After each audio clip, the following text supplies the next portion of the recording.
Good afternoon, everyone, and welcome to Getting In, a college coach conversation. It's my third show in a row that I'm hosting. Hopefully, you're not too sick of me yet. Um, Shout out, don't forget to review us on Apple Podcasts. That helps more people find us. I also want to give a special shout out to my dad, who doesn't listen to the show, to the best of my knowledge, but it's his 83rd birthday today. Sorry, Dad. He's a former middle school English teacher, and so I wanted to say happy birthday to him.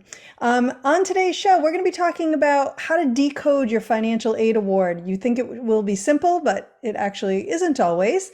So we have some tips, and then we're going to be talking to one of my colleagues here at College Coach who loves visiting colleges, and she's going to tell us a little more about why and what she makes it a point to do when she is on college campuses.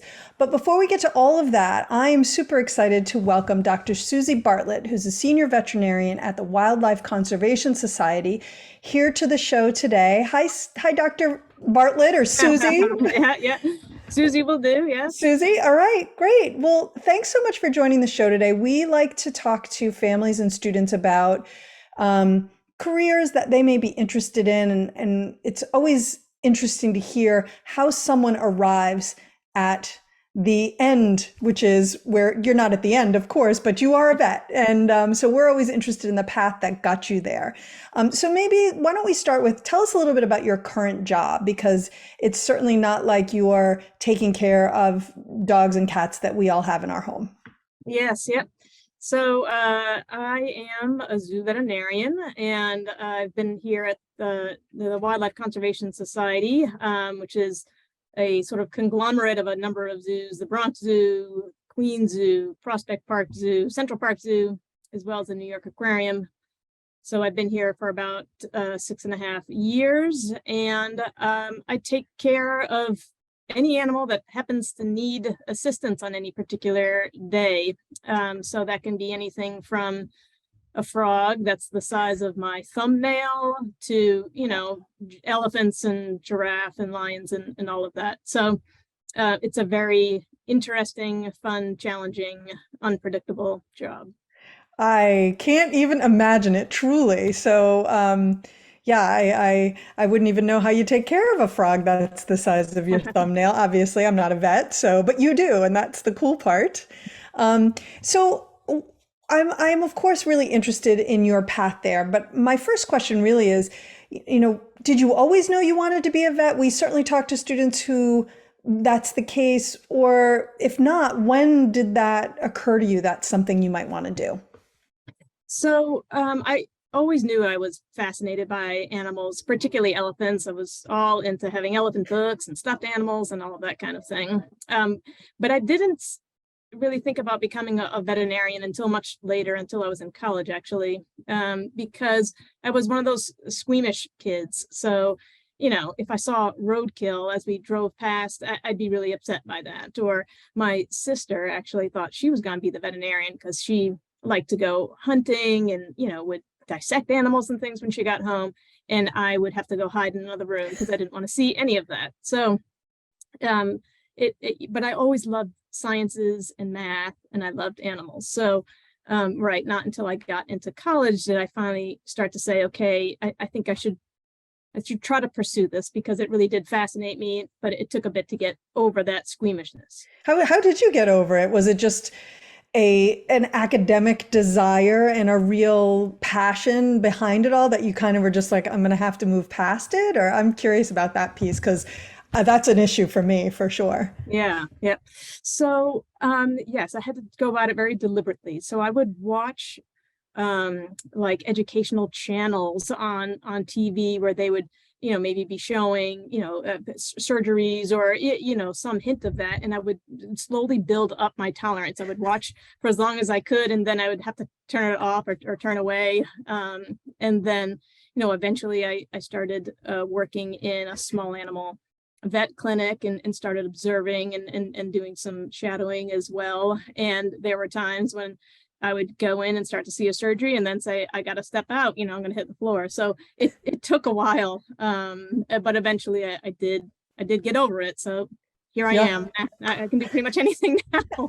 I mean, it is kind of amazing, though, how it was such a driving interest for you that you were willing to put yourself through that, because I would say most people would not. But it was probably good that it was that driving of an interest because your road to becoming a vet was not a short one at all, right? So That's you correct. mentioned that you kind of developed that interest in college.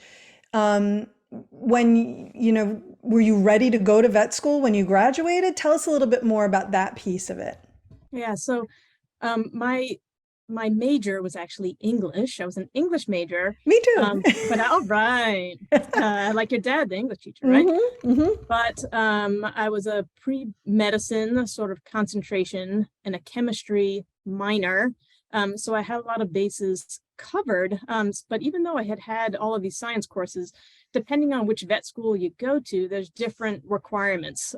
So I realized that to apply to a lot of them, I needed to have genetics and biochemistry and all this kind of thing. So even after I graduated college, it took me another year or two to get the required classes that I would need to even apply to vet school. Got it. So did you do those while you were doing some vet related work, or did you do a PG or post grad or post bac? That's the word I'm looking for, program. Yeah, I was able to continue working at my undergraduate college in the admissions department, actually. So I had Oh, part-time at that college, and then I did part-time with that small animal clinic that I was talking about, and also took classes. So I pieced a lot of stuff together then. oh, it sounds very cool and very like a really smart way to go about it. All right. So you graduate, you do these extra classes. Now tell us, take us down the road that led to where you're at now. Yeah. So getting into vet school is not easy. And I think it's only become harder, certainly since I went through it many years ago now. But I did not get in on the first time, nor even the second time. I think it really Wow. was the third time that was a charm. So academically, I was fine. But a lot of vet schools, they want to make sure you know what you're getting into. And so they want you to have a lot of hours working with animals in order to get in, and they want a variety of animals. So I always knew my dad actually worked for the Fish and Wildlife Service, so I always had an interest in wildlife, and so I had done some work during my summers in college to do some work with wildlife. But when I applied, they said, well, you don't have any small animal, experience. You Hmm. don't have any large animal experience. And so I did have to spend some time getting additional hours working with animals to even be able to sort of qualify for the vet school admissions. So I'm curious. You said they told you. So did they offer that up when they turned you down, or did you contact them? How did you find out what you were missing? Yeah, I think I did contact the colleges. It wasn't something that was in my deny letter, like here's what you Right. need to do. Yeah, I think I did have to contact them afterwards. And for those that really are interested in pursuing vet school, there is actually a publication. I don't know if it comes out yearly, maybe every couple of years, but it does summarize all of the vet school requirements. And so you can say, okay, I'm interested in going to Guelph, Canada for vet school. What do they require? And it gives you that breakdown. So that is a good resource. No, that sounds like a great resource. Okay, so you finally get into vet school, and you head to my alma mater, Cornell University, and you graduate from Cornell. Now you're a vet. No? Woohoo! Well, yes. So technically, once you graduate from vet school, you can go out and set up your own practice if you want, and go on about your business. But being a zoo veterinarian is a highly specialized profession, certainly. And in vet school, again, depending on which vet school you go to, you may get some training in exotic pets and wildlife and zoo animal medicine. You may get absolutely zero. Mhm. Cornell was great in that they did have a fair number of classes that I could take. So compared to maybe the average vet student, I was pretty well trained in zoo medicine. But I still had a lot of training to go. Mhm. So when I graduated from vet school, there was actually a position open at Cornell, a postdoctorate position that was working with fish, and it was specifically helping to uncover why there might be a wild fish die off in New York State. And so when there were die-offs, the fish would get sent to us and we would try to help the government really understand the cause of the die-off. So I did that for a year, which was really interesting and good work, but it was sort of odd, it was almost like you're hoping for fish to die in order to have something interesting to do. Yeah. So it was a little confusing. So I did that for 1 year, and then I applied for and got an internship working just with wildlife, living wildlife. That's good. Tufts. Yeah, it was a nice change at Tufts College of Vet Medicine. So I did that for 1 year. I then went on to do a 3-year residency back at Cornell, where I worked with exotic pets and wildlife and zoo. We would help take care of the zoo in Syracuse, New York. Got it. So I did that for 3 years, and then I could finally launch into my career as a full-fledged zoo veterinarian. Got it. So if my math is correct, you did 4 years of undergrad, 2 years of post-bac, 4 years of vet school. Now we're at 10 years, then a postdoc year, that's 11, an internship with wildlife, that's 12, and then a 3-year residency. So we're at 15 years before you actually get your first job working as a zoo vet. Right. Accurate? Yes. Yep. It's I think obviously it's all been worth it, and I'm assuming it was all super interesting and that you enjoyed it all. I think it's just really important for people out there thinking, oh, I want to be a vet. And to your point too, that, some of those years maybe wouldn't be necessary if you wanted to simply just go out and work as a vet. But if you have a specialization in mind, like you did, that's going to add time to it, right? Yes, Yeah. Absolutely. And so what's your favorite part about working specifically with zoo animals? Is it finally getting to work with elephants, or is it a little more than that?